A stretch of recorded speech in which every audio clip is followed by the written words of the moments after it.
5.000 ton beras impor dari Vietnam tiba di Pelabuhan Tanjung Priok. Menteri Perdagangan Zulkifli Hasan langsung meninjau beras yang dipesan Perumbulok untuk memenuhi kebutuhan beras cadangan pemerintah. Menteri Perdagangan Zulkifli Hasan langsung memeriksa kondisi beras impor Vietnam yang baru saja tiba di Pelabuhan Tanjung Priok. Zulhas menyebut beras asal Vietnam ini dalam kondisi baik.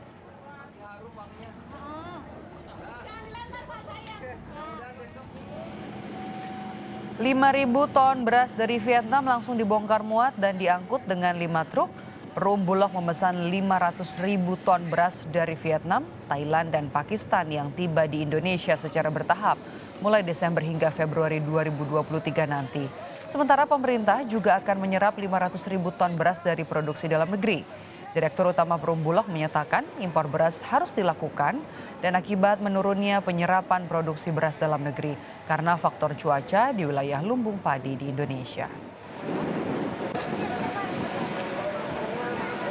Untuk penugasan CBP untuk ketersediaan cadangan pangan pemerintah ya yang diputus dari Rakortas, kita harus menyiapkan 1 juta tadi ya, di mana 500.000 ton itu dari dalam negeri, 500.000 ton dari impor. Nah, kita mengutamakan dari dalam negeri, tapi sudah nggak ada.